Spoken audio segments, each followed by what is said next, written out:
Did I just pull my hair back? That does not exist. Oh, sweet eternal balance of all that is good, true, and beautiful, friends. Thank Odin for the heathens. We've got an axe-wielding, off-grid living, cued-in wizard on the mountain from the shadows of Shasta with us here today for the second time. This time to teach us what we can absorb of ancient, hidden, alchemical wisdom if we have ears to hear, eyes to see, and hands to work. We are in luck today. It is my honor to welcome back one of my dearest friends and favorite people on earth, Benjamin Balderson, here again for round 2. How are you doing, Ben?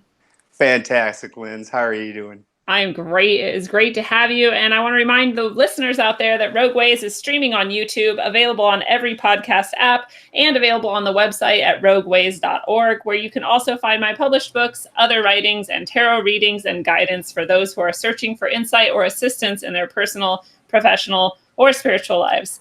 There's nothing too small or too large, so please come work with me if you feel called to do so.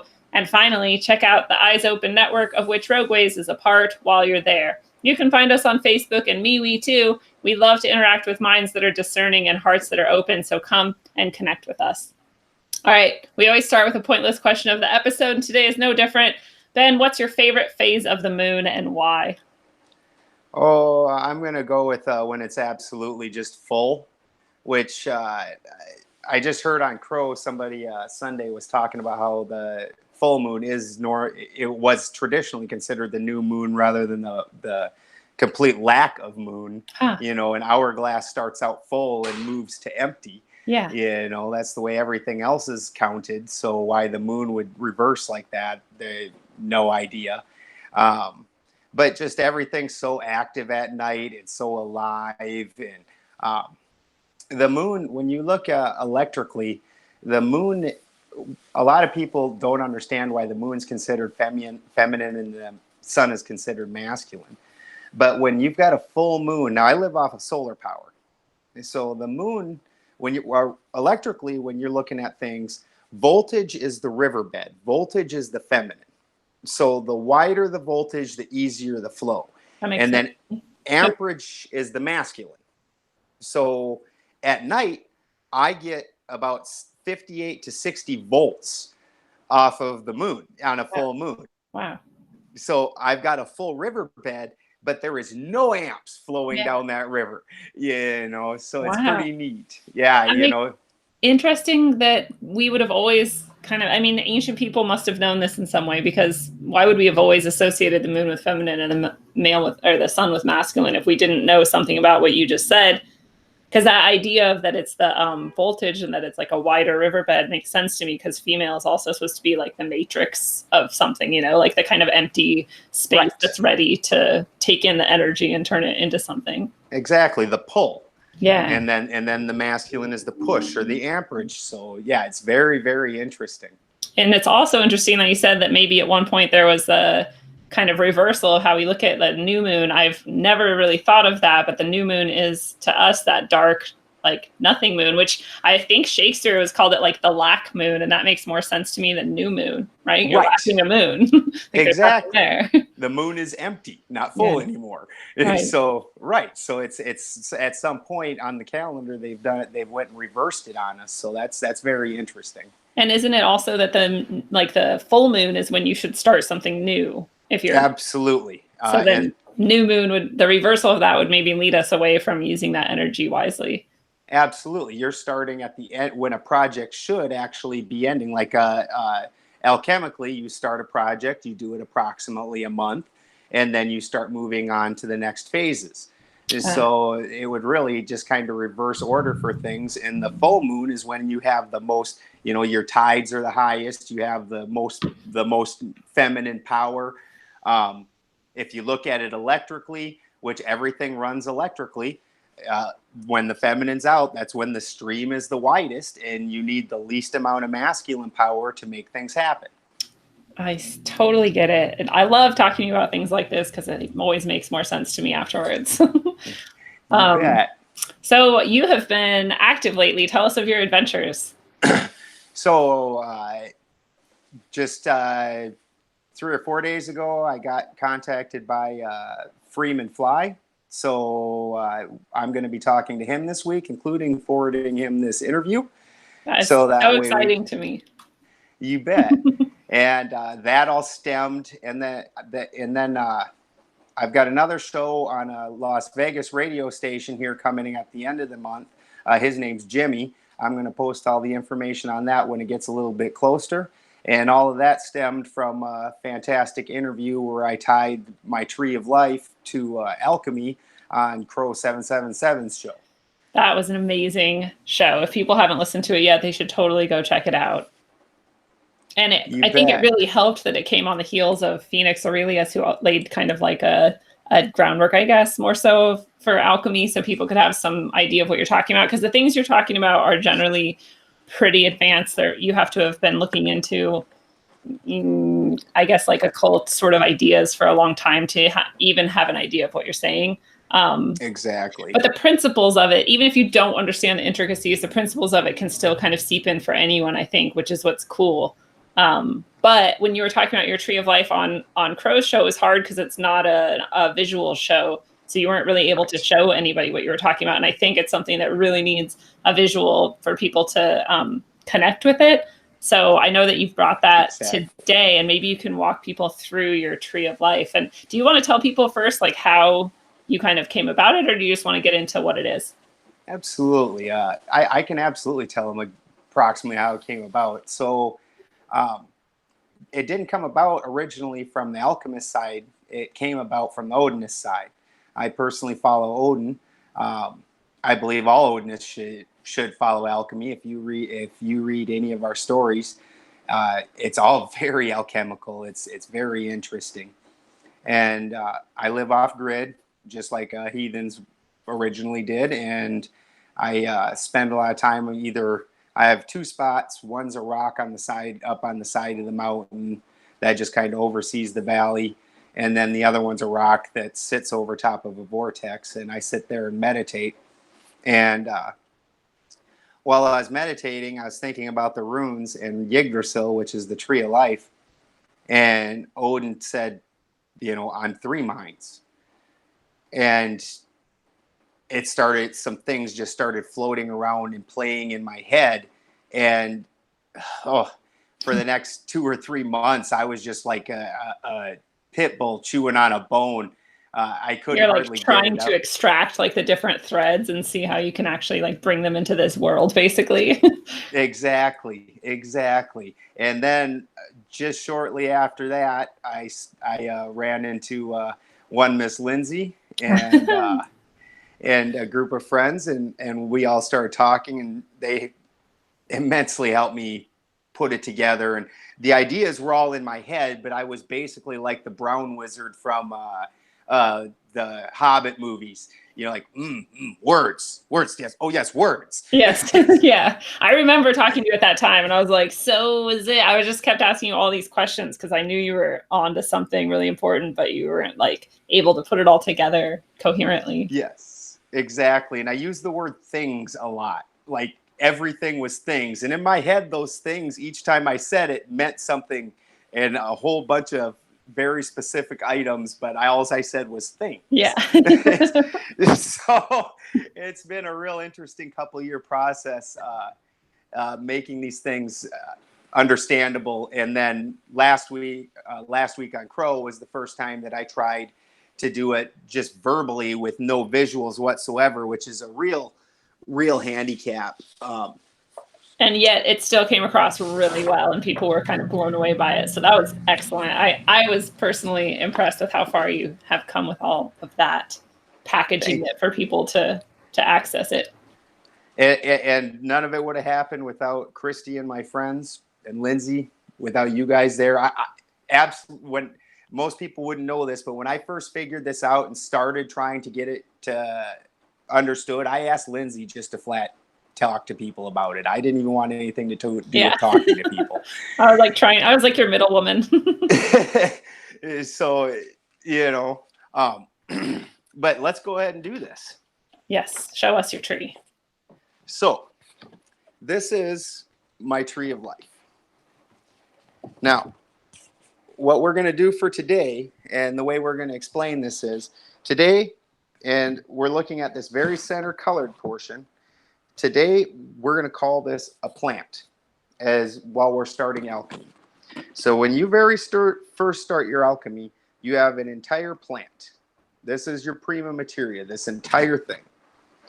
And so the very first thing you're going to do is start breaking this plant down and putting it through the fermentation process.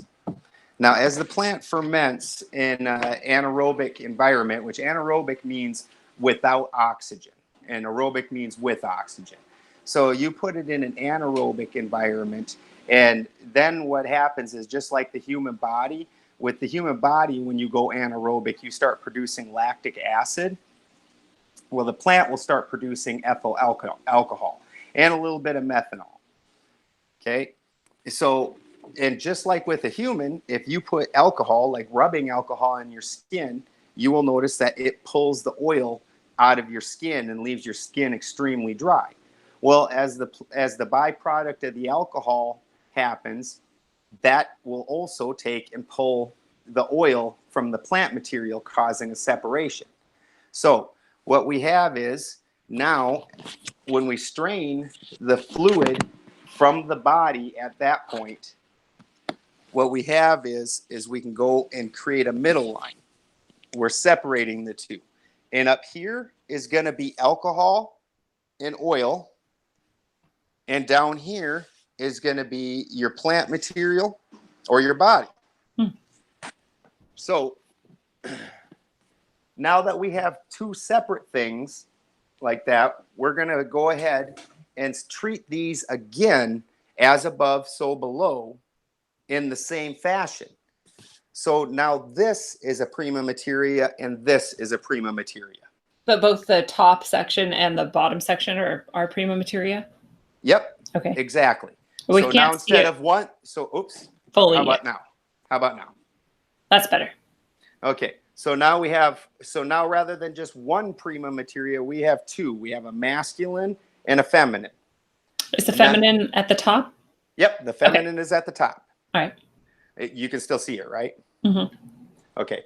So now, now that we've got these separated, what we're going to do is we're going to take and we're going to put this in the distiller, and into a fractional distiller for the point of this discussion.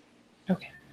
Now, as we fractionally distill it off, the first thing that's going to break off is the methanol, because that's the most unstable thing. And the methanol we're going to throw away, and just straight throw that away. Then the next thing that's going to fraction off is ethanol. The ethanol we can save for a solvent for later use. But these two things are both byproducts from the yeast and the bacteria. So now we've got down to the oil and the yeast and the bacteria. So at this point is where we're going to start, and we're going to make this center line where the feminine goes. So at this point, we're going to start out with our lowest, most volatile oils are going to come off. And so we're going to have 3 fractions of that. And then we're going to have a 4th fraction, which is going to be your highest fraction. And that's going to be your most stable fraction. That's why it's rising. Then now you're going to just slightly crank up the heat just a few degrees. And now what's going to happen is now your next least stable fractions, or this oil set. So we have 1, 2, 3, 4 on oil set A. And now we're going to get 1, 2, 3, 4 on oil set B. And then we're going to crank the temperature up just a little bit again. And we're going to get the same thing up at the top. And then in the very bottom of our flask, because as we're doing this, the flask is getting lower and lower, and the more stable things are dropping out and dropping out. In the very bottom of the flask is going to be left your bacteria and your yeast and your live things, which created this separation. It's the bacteria that created the breakdown of the original premateria, and that's what made this separation happen. So that stuff that's left in the flask is called the snake handler. All right. So now we've separated out and we've got 12 etheric pieces. Now what we're going to do is we're going to start on the body. So from here, we go down. So with the body, we light the body on fire. And it's going to start out just a pile of plant material. Most plant materials green, but let's say you're doing elderberries or strawberries or anything else, you're just going to have a pile of just goo. Yeah. And it's just a bunch of plant mush. So you're going to light that on fire and begin the nigredo process. And this is going to start calcinating the plant material. So the first thing that's going to happen is your plant material is going to blacken. Now, what happens when it blackens is the carbon is released, is activated in the product. So like when you take activated carbon, like in your toothpaste or your soap or your shampoo, all that is somebody's taken a good hardwood, and you can look on your carton and see it made from hardwood, and they threw it in a fire, and when it got glowing red hot and the carbon was all nice and activated, they threw that in water to stop it and seal it up before the carbon's released, and then they just grind that up. So literally it's something you can make in a campfire at home when you're burning off branches from the winter. Real easy to make. I make 55-gallon barrels of it every spring. It's fantastic for your garden and and I think there's a washing machine on spin behind me. Hold on one second. Yeah, and you can also eat activated charcoal to make yourself healthier and rid yourself of some maybe parasites or toxins. So it can be good for you as well. Good for your garden and good for you. Absolutely. Yeah. Everything living here is a carbon-based life form. So you can look at carbon, despite the how nasty they are being about it on the news and everything. You can look at carbon as a basic building block of life on this planet. Definitely. So if you had a pile of Legos, if you were missing all the Legos, which is going to be carbon, then you aren't building anything. Yeah. So after that, we're not trying to just activate the carbon. We're doing alchemy. So we're going to keep it on the fire. And as we keep it burning on the fire, it's going to keep releasing, and the black is going to start leaving, and it's going to turn a light gray. And then eventually it's going to turn a white chalky, like a white chalky substance. And every time you stop, you want to grind it up just to help this process along and break it down finer and finer. And it's just going to be a real, like a talcum-like powder that's white. And as you're doing that, you're going to notice that the whole pile of it is going to begin glowing red and then move to a yellow. And what we have there is the salt crystals are going to start forming up and pulling away from the ash.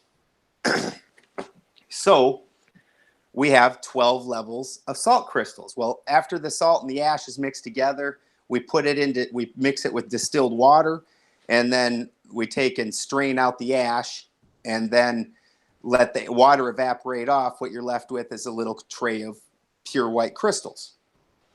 So again, we start putting in, now instead of moving up with the stability, here your least stable moves here, and your most stable is at the bottom. So you can see we're literally moving down this time instead of up. We're going the opposite. So the most stable salt crystal is going to be down here, and the most stable oil is going to be up here.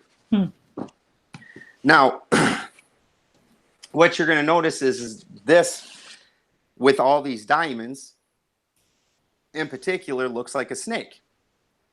So at this point, it looks like the double helix. Sorry. Right. Yes. Okay. It is. And if you put this in motion. This is what you were trying to explain to me a long time ago. Right. And I never understood it. Okay, I got it. All right. I'm finally there. And then if you put this here, if you split this here, this side is spinning this way, and this side is spinning this way. So they're counter to each other. Mm-hmm. Now, because they're counter to each other. That's like that double torus, which is like a larger structure over them. Right. Oops, this is big enough. So what we have now is that we're on the earth. So we have to lay over our earth chakras.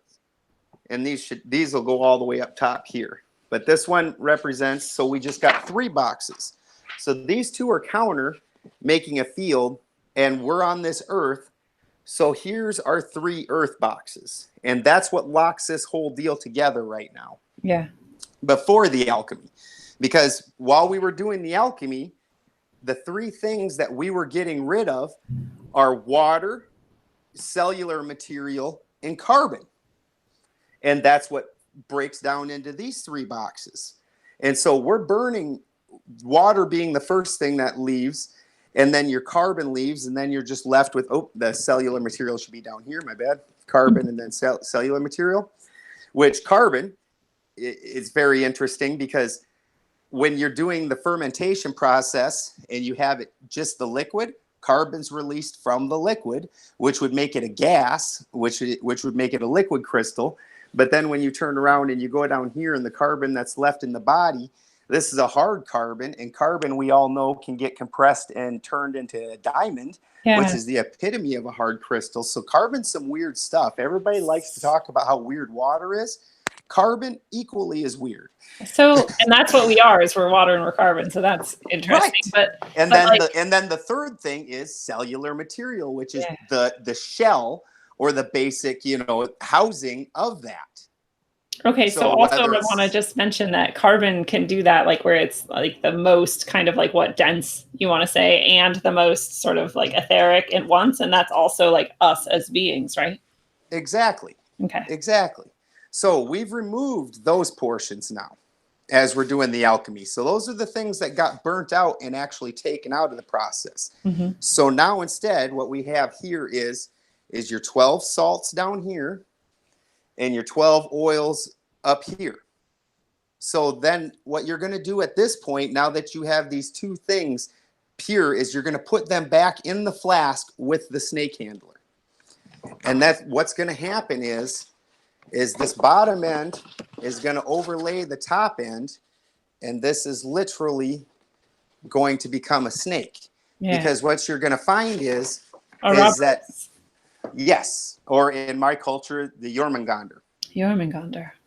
So what you're going to find is before you put them together and did the alchemical marriage, what would happen is if I put fire to the masculine salt side, is that would glow. Like we talked about, it would turn red and then yellow and get brighter and brighter. And it's just going to glow, and it's not going to actually hurt it in any way. If I put heat to the oil side, the oil is going to immediately start souring, and it's going to vaporize, rise up, cool off, and fall down. And so what we have when we're talking about if this plant was alive and we did not perform any alchemy on it, and this was a whole plant and it just died and laid out in the field, what would happen is immediately the water would dry off, and then the etheric oils would dry off, and the plant and the oils would rise up.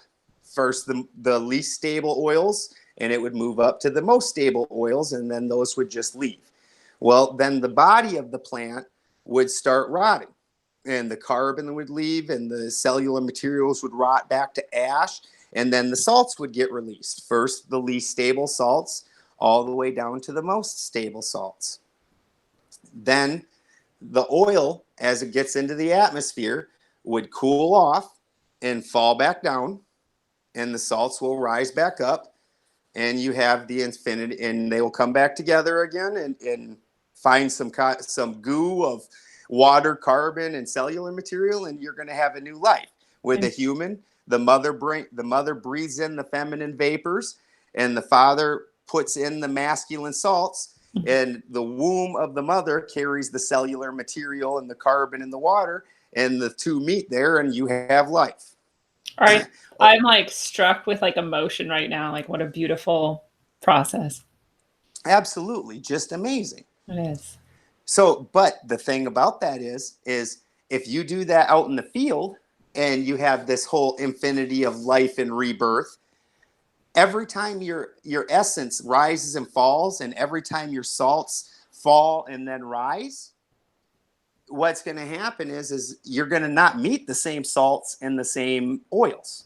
So you're not going to be the same person. You're going to have maybe some essence or something left over, but there's going to be differences and forgetting. Exactly, because it's not the same thing as it was before. Right. Where now, if I do the alchemical marriage and I lock these two together and I put them in with the snake handler, first another fermentation will happen, which is a multiplication. And then I'll go ahead and put this back in the alembic. So now we've got this minus the cellular materials, the water and the carbon. And the other thing that gets released out of this is you do have some metals in you, which the Gnostics referred to as the archons. And those metals, they come out down here in the when you put it in the water, that metal just forms up into little particulates and washes out because that's not soluble. So the only thing we're left with here is soluble crystals. The purity of use. So the earth elements, which is your carbon, water, and cellular material, those you're getting from the earth.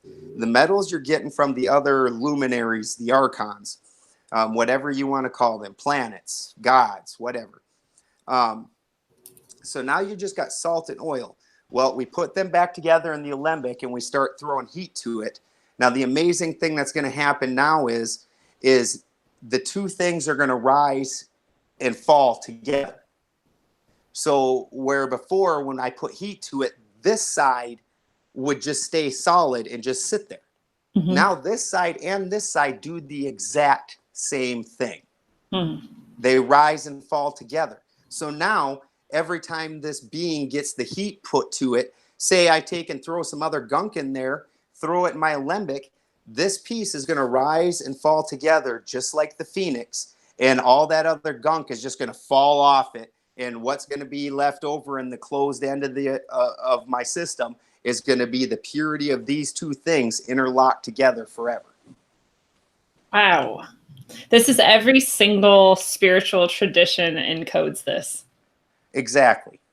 And they might use different words. Like I know today on YouTube, I was talking to somebody on there who was criticizing me because they were saying this is all a New Age and Eastern philosophy because they didn't know how to tie this to Odinism.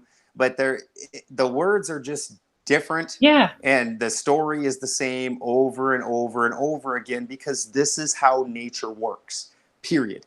So, and just like with inventions, these things all happened everywhere in the world. You know, when something gets invented, it doesn't get invented by one person. It gets invented by 50 people, and one person gets the credit for it. Absolutely true. Over and over again. Exactly. So their problem is they're too dogmatic about it, and they're thinking of like Odin is actually like a white-haired dude sitting in the clouds, just like the Abrahamic religions do. And if you get too dogmatic with anything, then you miss everything important about it, basically. Right. Well, and everybody's like, our religion's the one that's right, blah, blah, blah. Well, you're all kind of right. And this is why I don't get into the who went first and these were the first people. You know what? Probably 50 people all came up with this because this is the way the universe works. Yeah. So probably a bunch of people just figured it out all at once, the same as everything else. And I just don't get all into that. And like I said, Shakespeare, a rose by any other name would smell just as sweet. Yes. So whether you want to use the specific term that they were irritated about was chakras. So whether you want to call these things chakras or you want to say Bindis. This is Yggdrasil, and these are the 9 worlds of Yggdrasil.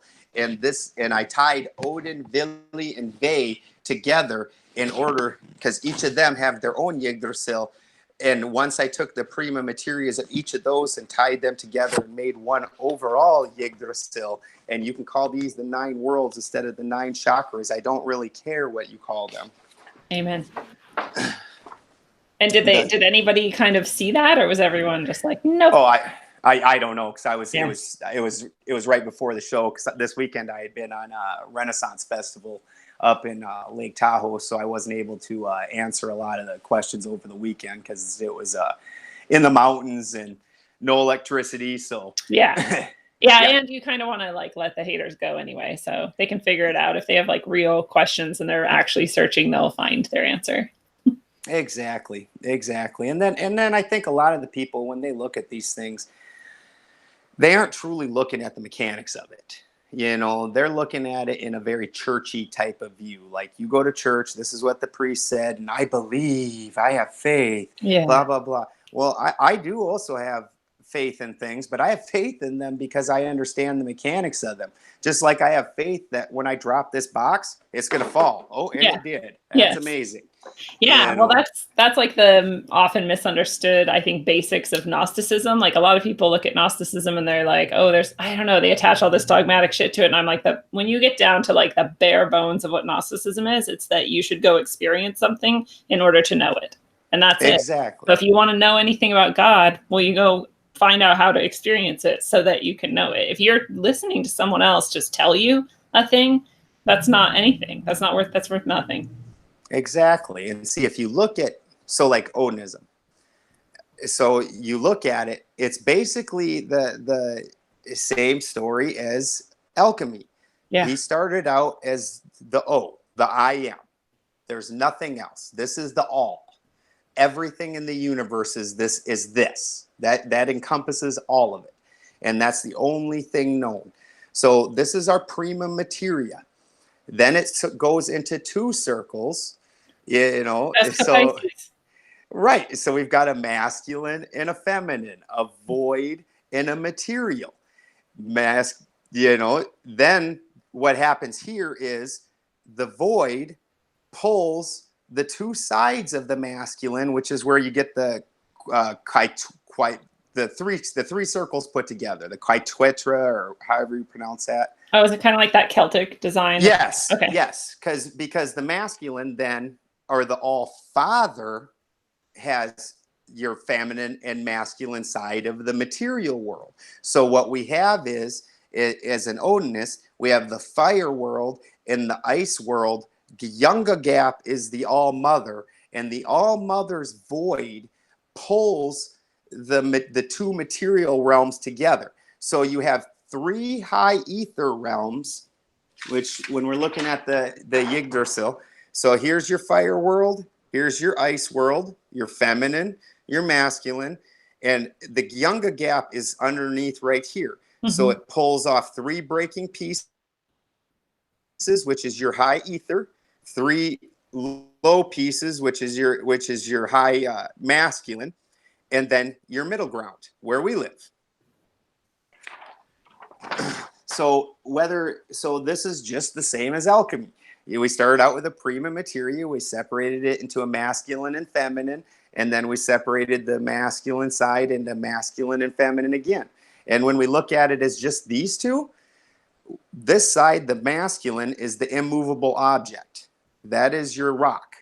The feminine is the void, the unstoppable force. It's going to suck everything. This is all just this pure material, just a pure rock. So what happens when the immovable object meets an unstoppable force? Life. The two pull together, and that's where life happened. Wow. I love that explanation of the qualities of the energy, unmovable and unstoppable. Exactly. And in between the two, because that's your epitome and your epitome, so in between the two is where all life happens. This is your I am. That's why the Christians in their Bible, they have an I'm the Alpha and the Omega, the I am and the I am. This is the epitome of the epitome, because as we learned through alchemy, this and this are actually the same thing. Yes. The I am and the I am.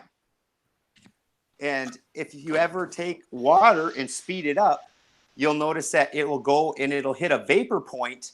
But if you keep it in a closed system and you keep speeding it up, it will move from vaporizing to freezing, which is literally, this is vapor, this is ice. And as it just like with biblically, the fallen angels, the rising and falling, that's all we're talking about is temperatures and the way cells move. Yeah. So with water, you keep heating it up and it reaches the point of vaporization and you keep speeding it. The snakehead will wrap around, bite the tail, and you'll have ice. Wow. One more weird thing about water that I never knew.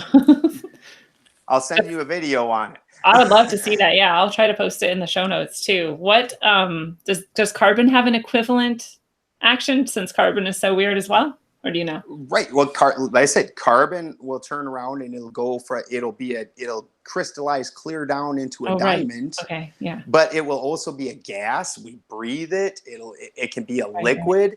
It's just extraordinarily weird.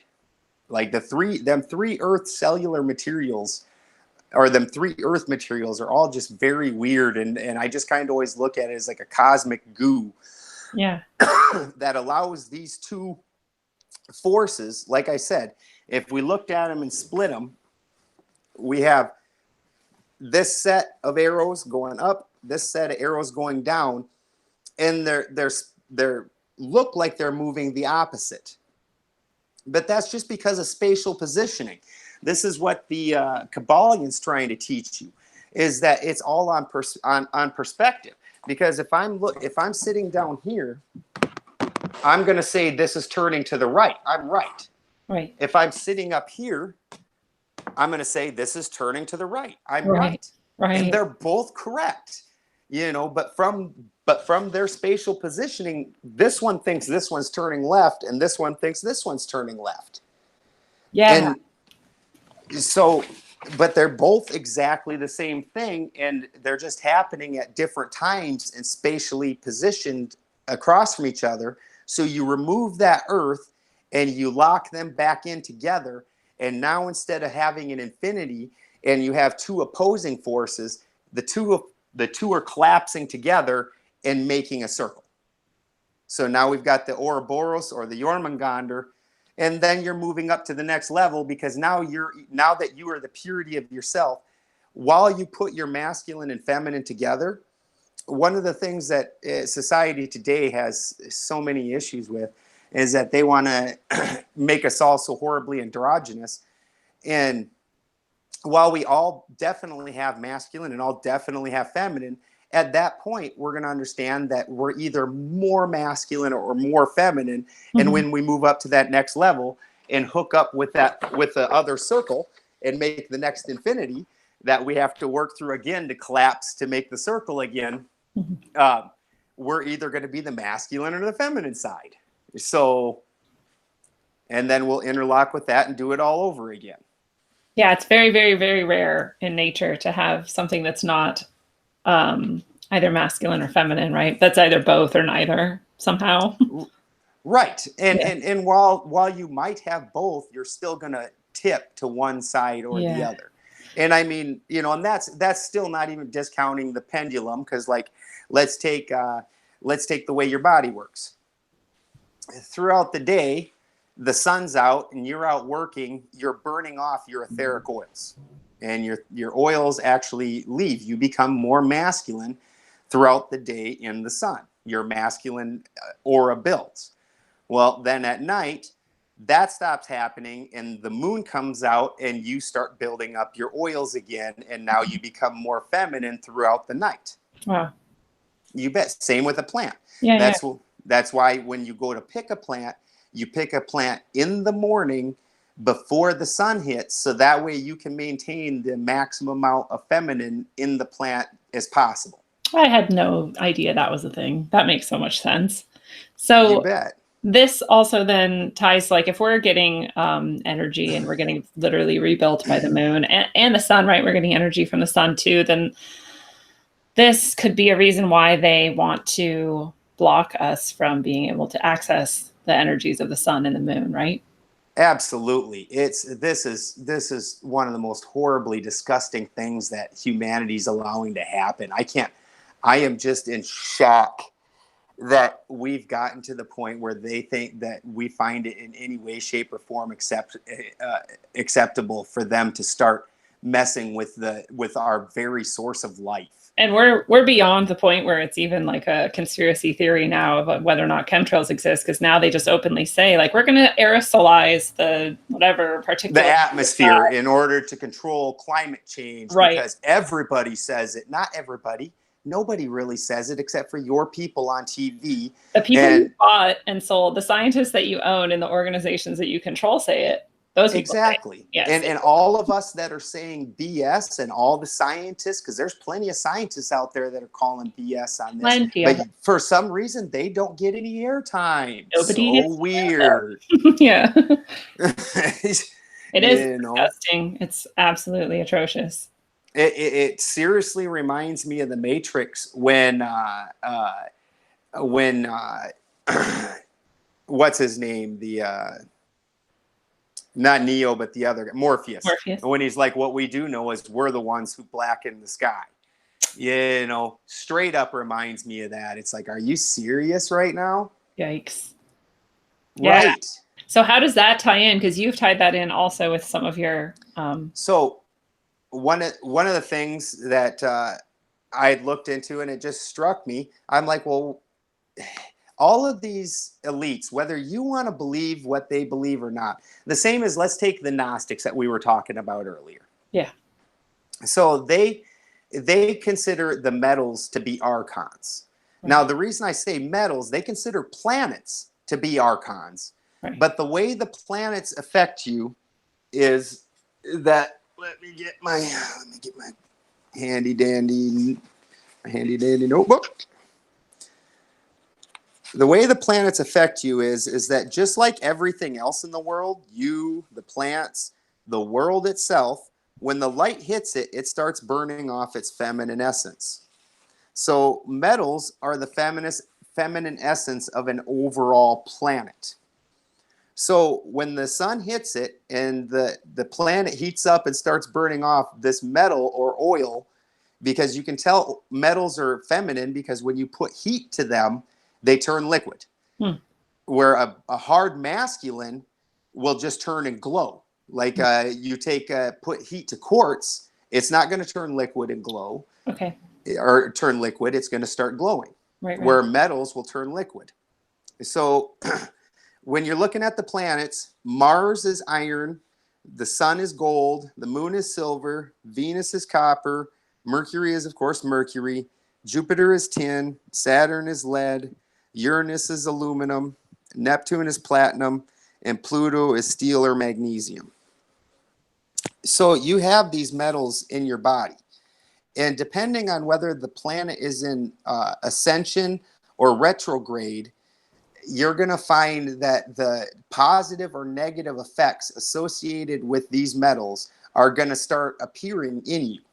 Depending on how much, if you have a lot of iron in your blood and Mars is in retrograde and all of a sudden you're pissy and wanting to fight all the time, well, you can either say that the god of war is calling on you to come fight, or you can say that the iron in my blood is going through retrograde and because of quantum entanglement with Mars, and I'm suffering the negative effects of that side. Where when it's in ascension, I get the positive effects. It's just they're both just different types of poetry to describe the same action.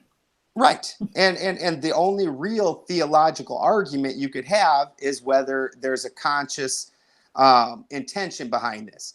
Did this happen just because it's physics, or does Mars, the luminary, have a conscious effect on me? Is it actually thinking about this? So that's where the theological debate really should be, not on whether our religion is right or your religion is right, because all we're really talking about is how these metals affect your body and what they do on your person. God, I want to live in the world where we get to have that discussion you just outlined instead of the ones that we have.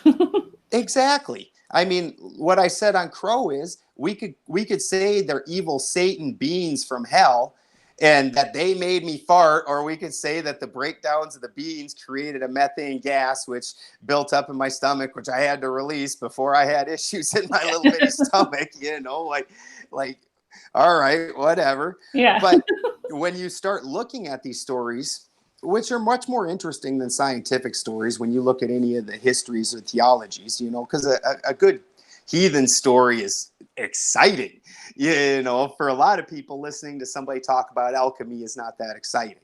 Well, and the story of it, the narrative is what helps you internalize it and understand it. It's harder to just take data and facts and and care.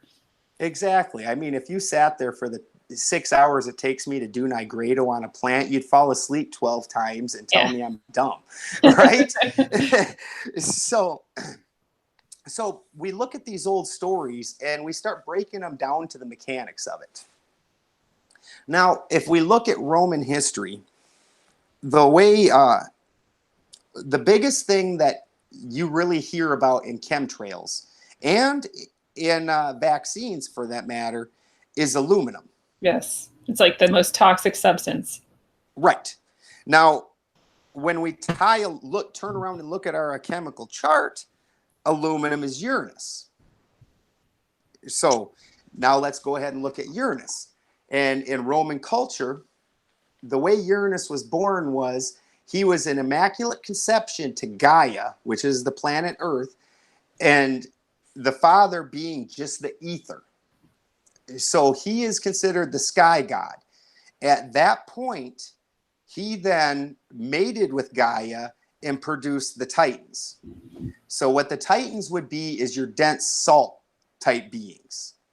And Uranus at that point said, oh, well, I think they're going to be more powerful than me. So he flooded the planet with his essence, locking them up, sealing away the Titans, with the exception of Kronos, which is time. So he locked up the salts with his essence of aluminum. Which is aluminum.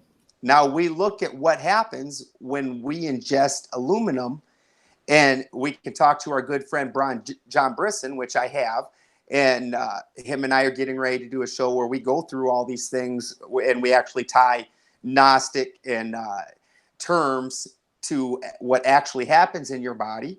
And what's actually happening in your body is it's making your cell salts so they are no longer bioavailable. They're it's literally just killing you. It's taking away the very essence. It's shutting down your masculine side. Which is how does this connect at all with the fact that we're sort of here's another thing. I don't know if we talked about it on the show or before the show, but where we're missing our root, where we're not we're cut at the root. Exactly. And the masculine side is the root. So this is what they're doing. They are fully just shutting that root down. And we're already shut down there pretty much. So they're just trying going for the kill stroke or what? Well, and what we're having is because as a planet, because the whole thing is as above, so below, we move in cycles. And I believe the way it works is it's just a theory that I'm working on. And I know Crow just did a series of decades, right, where how every decade is so much different than the previous decade. Mm-hmm. Well, what I think is I think that cycles actually last 2,400 or 3,600 years. Right. Because I think it starts out and you go 10, 10, 10, 10, 10, 10, 10, 10, 10. Okay. So when we look at the Yuga cycles, like in the India, mm-hmm. this half is going to be your root half, where you're building things up. This is going to be your the Bronze Age, and then your ideas are going to solidify. You're going to get up into here where things are good. This is going to be your Golden Age, and then things. So we've got spring, and it moves up. And up here, we got fall. This is where things happen the fastest. Everything starts breaking down. Everything starts moving fast. Everything's very etheric. We don't have any of our root material anymore. All the things happen super fast. But the thing about that is we all have the best ideas. We all know what's going on. What they don't want us to have is root power to match those ideas. Okay. And so that's the key. Because so let's get into symbology a little bit, huh? Yeah, I love it. So when you look at the key is let's look at, do we have I thought I had one in here. Oh, mother. When we look at, like, take a pentagram. Done. Can you see me? Yes. Dirt, dirt, dirt, dirt, dirt, and circle it. So we have an etheric. What we're doing is we're asking 3 points of high ether and bringing it down to the manifest plane.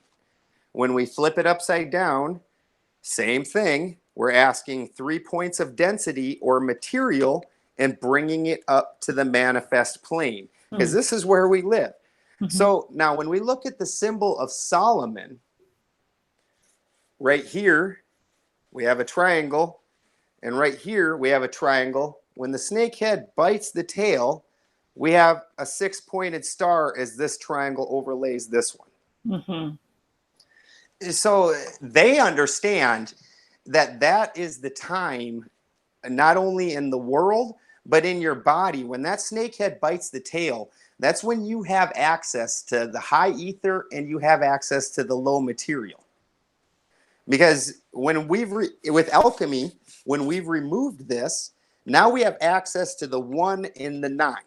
Before that, when we were the 3 earth boxes, we couldn't access 1 and 9. You see, we right now in this ego, the ego's trapping us right here. And we unlock it to access the 1 and 9. And that would be the symbol of Solomon. And they know. Oh, wow. So, okay. So, because we traditionally are led to believe that we have 7 chakras, and you're saying we actually have 9. We're missing our first and our last, which is our most dense and our most etheric. Exactly. Because we don't have access to them. Because as you can see, here's your 3 earth boxes that locked these 2 together. You notice them 3 don't include these 2. You're not the epitome of etheric, nor are you the epitome of dense. You're this thing, the Vesica Pisces, in between the 2. So all you have access to is the Vesica Pisces until you break the 2 apart and you become a purity of oil, a purity of salt, and put them back together, because now you're actually a purity of both. Yeah. And right now you're a purity of neither. So you can't access this on either side.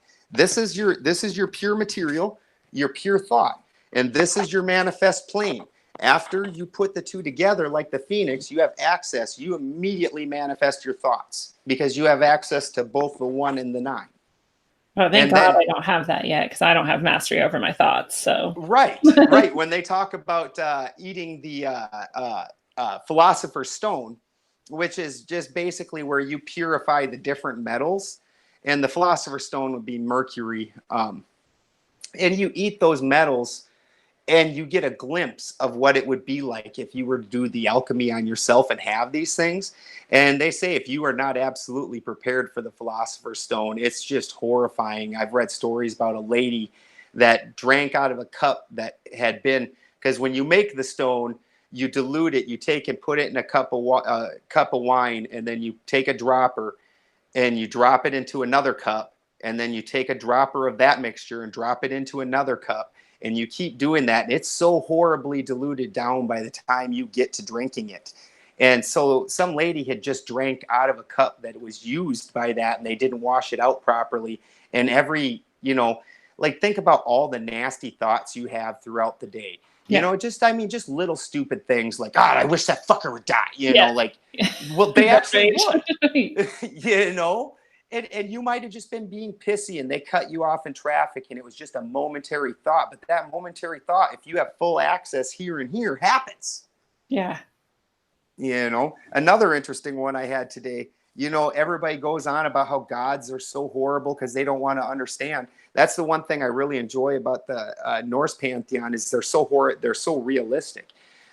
You can see these being people. They don't have these qualities that are not relatable.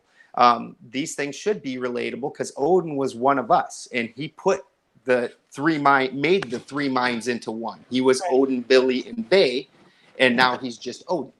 So he made the 3 into one. But I was looking at it, and my ducks were going gonzo on some mealworms. And I was tickled watching them. You throw them in the pool, and the ducks go in the blah, blah, blah, blah.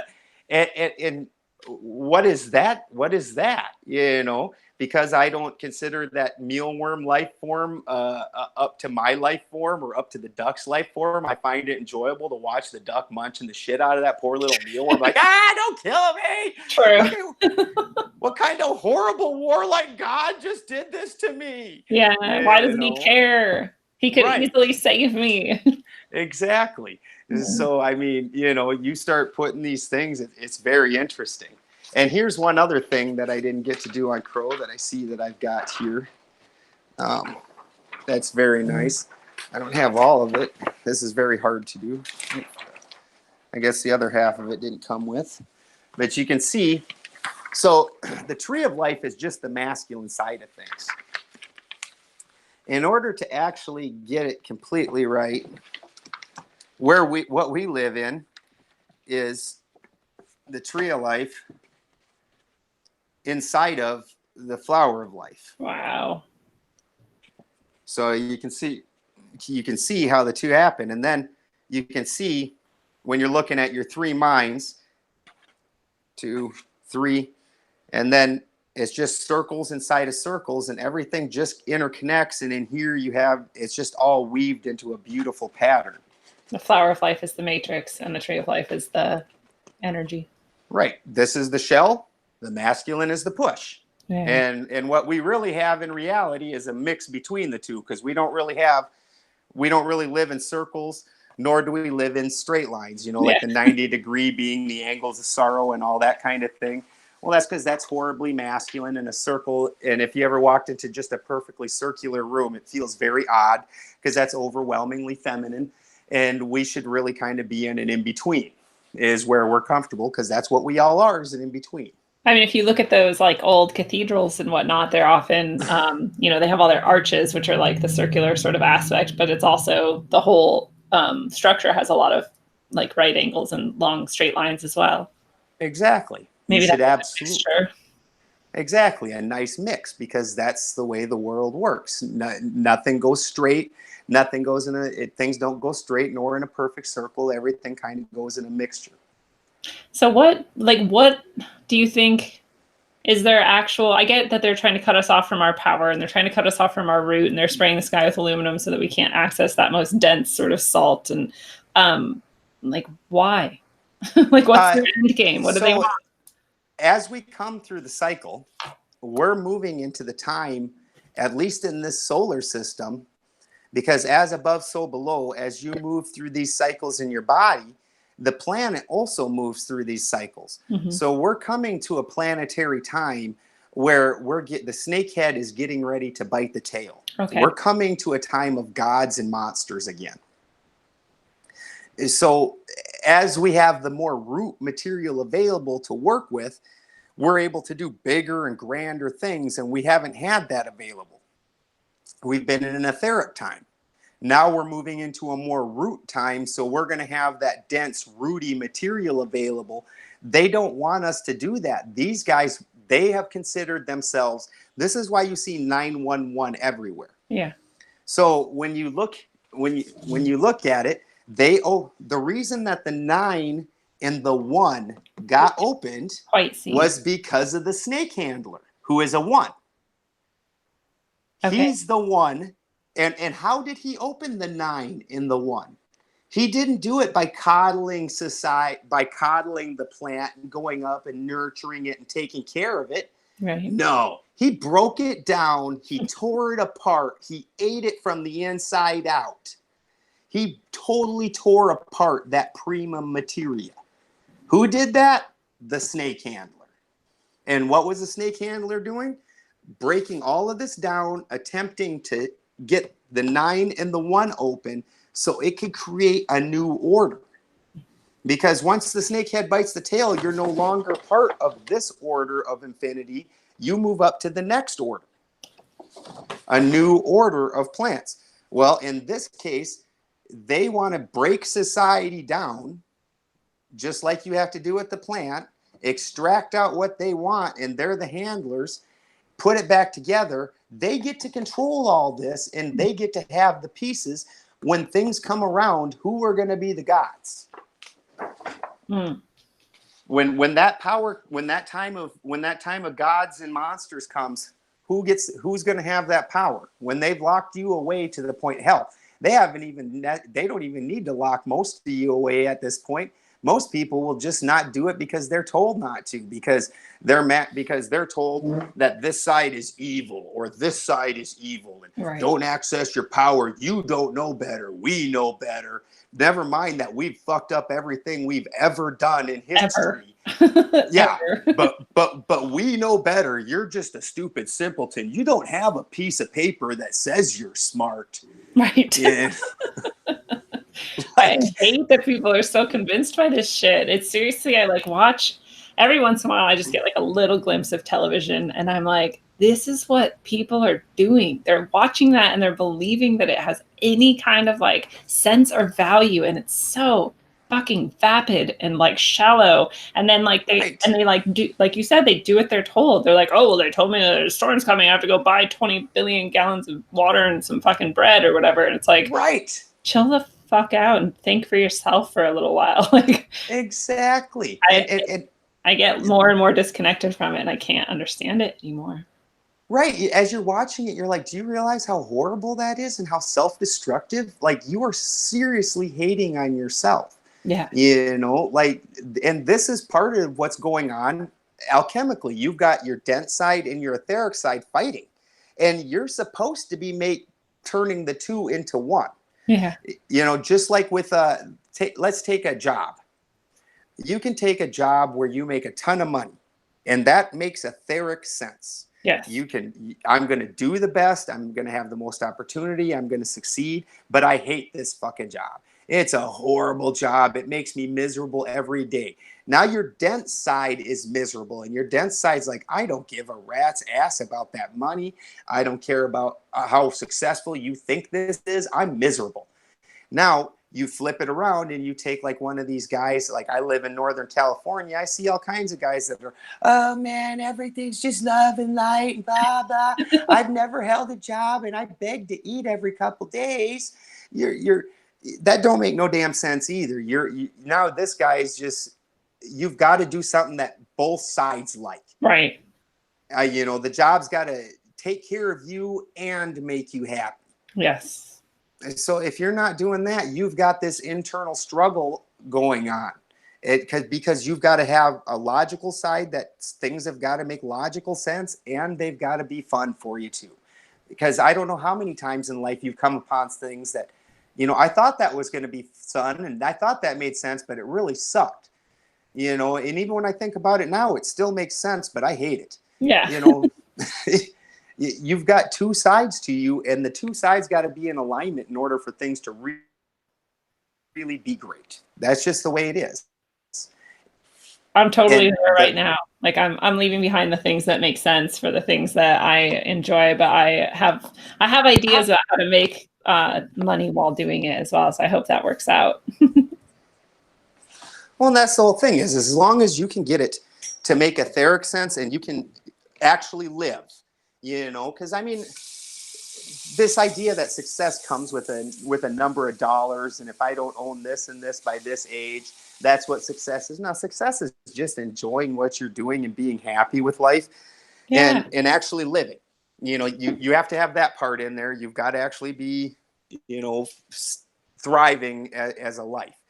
But once you have those qualifications, you're successful. It doesn't really matter whether you're living in a little shack out in the woods, or you don't need the giant mansion. So as long as you're surviving just fine, you aren't starving every other day or freezing or not meeting your basic needs, then you are succeeding. You're upgrading by far, because you're no longer going to be letting your soul get sucked in order to get what you want. Yes. Like right now, you've got the nice house. You can go do what you want. You're going to definitely feel the pinch. Oh yeah. I'm ready. You know, I've been there before. So like, I think it's going to be fine. And I've already kind of been paring things down a bit as I move towards my final date of excursion. Right. But I honestly think, you know what? Well, as long as you do something that maintains some income, Mhm. And it doesn't have to be income. Like for me, I live off grid. Yeah, So like I have a lot of people like, well, how do you eat? Well, I go out and I pick it out of my garden. that's rad. How do you pay for electricity? The sun comes out. Yeah. And so I've set it up, my life up, so I don't have to go to a store and pay for things, which is basically all money was ever supposed to be doing was a form of trade. It wasn't supposed to be this thing that's worshipped unto itself. Like if I, the number of dollars in my bank account's what makes me a worthy person. That was never supposed to be the way it was supposed to be. It was just supposed to be a form of trade, no different than, oh, you want a chicken? I want some green beans here. I got an extra chicken. Give me a pile of green beans and we'll call it good. Right. It was just supposed to help standardize that, because then you're like, nah, I don't like chickens or green beans, but give me $5 and I'm going to go by into the store and buy some oranges. Yes. It's gotten quite out of hand.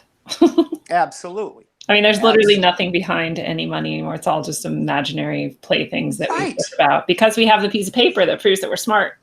Right. And we have a piece of paper that proves we're rich. Yeah. Never mind, you don't really actually have anything but a piece of paper with numbers on it.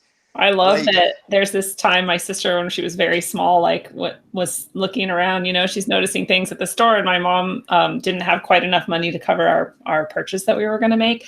And so my sister scribbled something on a piece of paper and she's like, here you go. And she couldn't understand why that wouldn't work. Right. It makes as much sense as what you're doing. Right. Yeah. I mean, shit, she should have worked for the Federal Reserve. She's got the idea. She knows how it works. The wisdom of children can teach us a lot. Exactly. She says, that's what the government does. They just sign a little piece. Here you go. I'm as good as them. Damn straight. Yeah. So, just insanity. If you take the average person who, not that the average person is probably going to watch this, but let's say you could talk to some average people out there who have, the house and the car and the job and whatever, but they're not happy. And they're looking at kind of all of this and being like, wow, where do I go from here? How do I start? What do you have any advice for people who are there? I really do. Understand that even though you may be succeeding, what are you usually succeeding at? Your average person goes and is gone from their home 60 to 70 hours a week. You might only have 40 to 50 hours that you're working. You got car time, you got lunch time, all this time that you're spent forced to be somewhere else.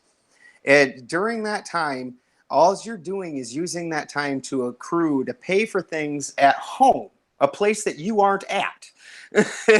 You aren't even living in this thing that you're paying for. Most people get up in the morning, go to work, spend most of their day at work, come home, eat supper, maybe watch a TV in a chair for 2 hours, and then pass out so they can go back to work. Yeah. Now, why are you doing that? So you can pay somebody to mow your lawn, change your oil, clean your house possibly, do your taxes, every single little thing that you remember that we used to do ourselves, that our grandparents, how many of us knew my grandpa built this house by himself with his own bare hands while he ran a company and farmed the yard. And during the dirty 30s, the way our whole family survived was because they were eating out of the yard, and grandpa knew how to fix everything and keep it running. And when I was a kid, every boy knew how to be a mechanic. He knew basic carpentry. He knew how to do it. Was man stuff. Every woman knew how to cook from scratch, how to make clothes, how to darn things. That was woman stuff. Well, God, now we're down to where we got this androgynous society where guys don't know how to do guy stuff. They don't know how to do girl stuff either. Yeah. Girls don't know how to do girl stuff. They don't know how to do guy stuff either. Yeah. Everybody's just pretty fucking useless. They go to work and they push a button. Yeah. Yeah.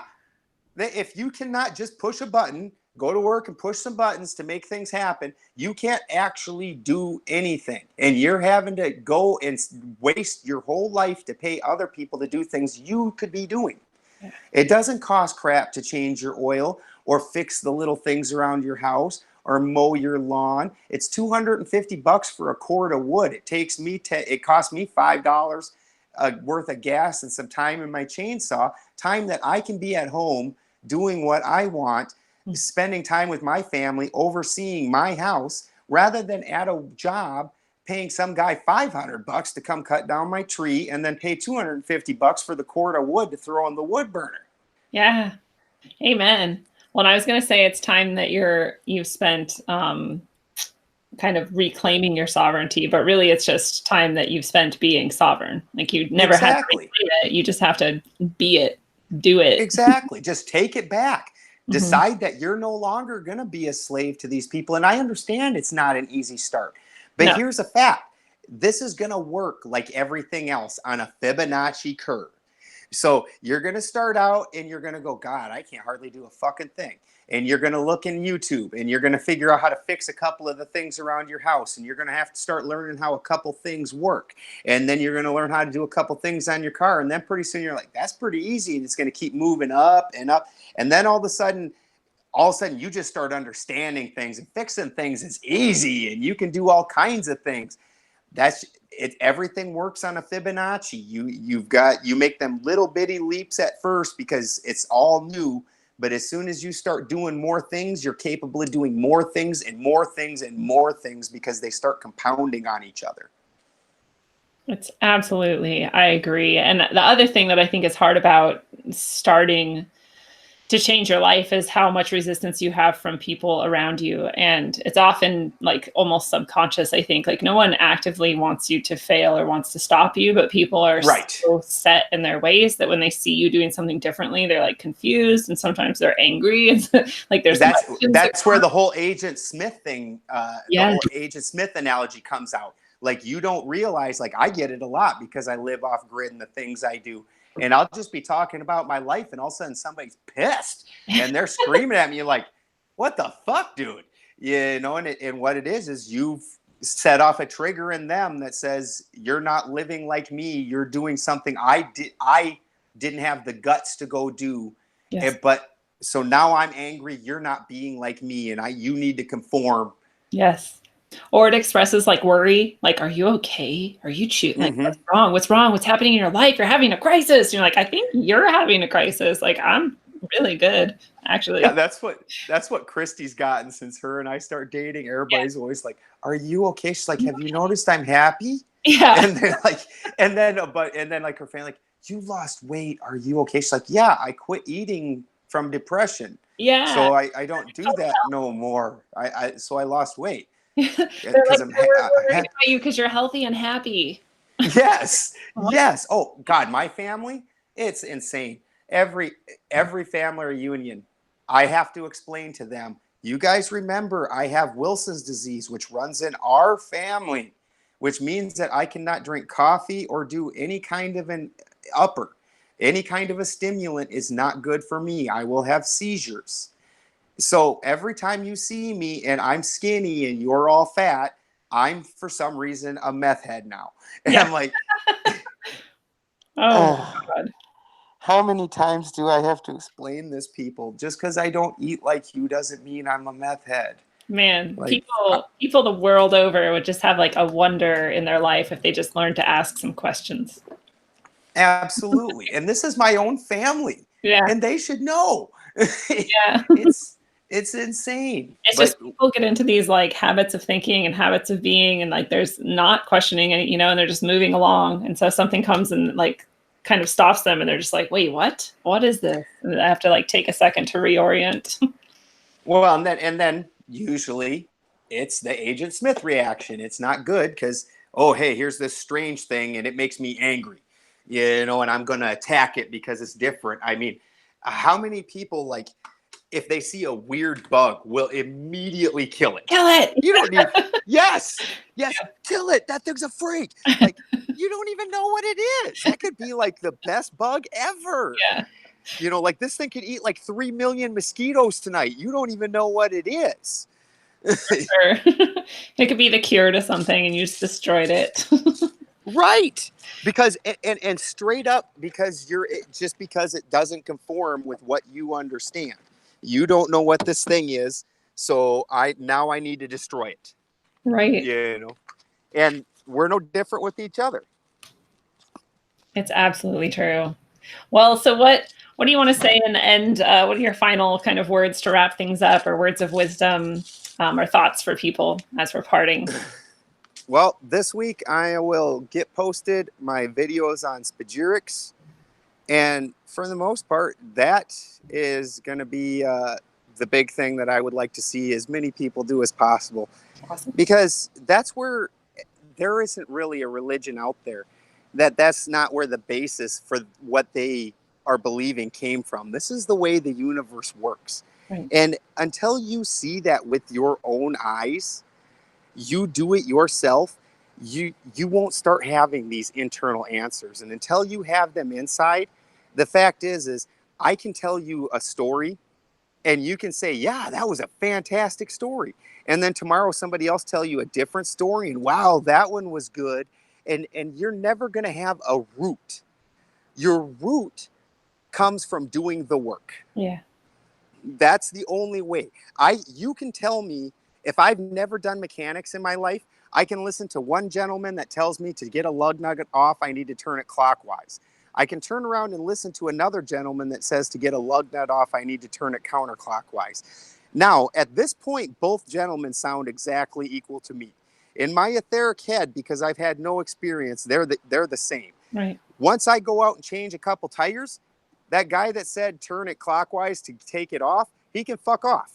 I'm never listening to that guy. And he can explain it to me with whatever terms and do whatever he wants. But I realize if I want to take a lug nut off an American car, I got to turn it counterclockwise. Yeah. It's the way it works. So when you start doing these natural processes that these philosophies were built off of, and you start understanding the way the universe works, that can never be taken away from you, and they are not going to fool you anymore. It doesn't even matter if you don't know what the exact story is. You're going to say, God, well, he just said that dude took and turned all the lug nuts clockwise and took the tire off, and that doesn't make any damn sense. That's not how it works. And that's what you're going to say. So you're no longer capable of being fooled in the way that you are now. Part of the reason that people are so susceptible to being fooled right now is because all they do is push buttons. Yes.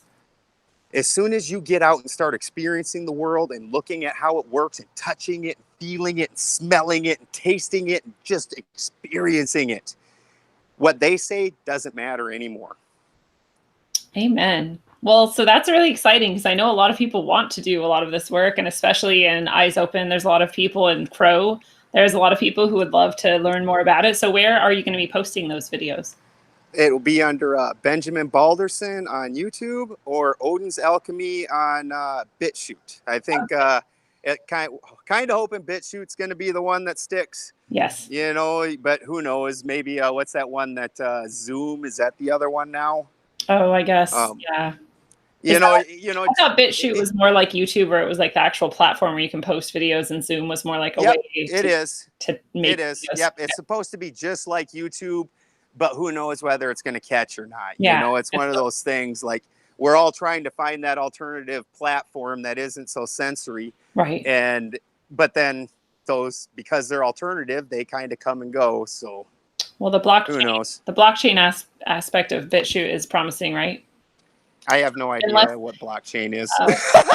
It might be helping the AI like slip its tentacles further into our lives, and so then it would be like negative, perhaps. But at least it's an alternative to YouTube. So right, and cool. So people can look for Benjamin Balderson on YouTube or Odin's Alchemy on BitChute.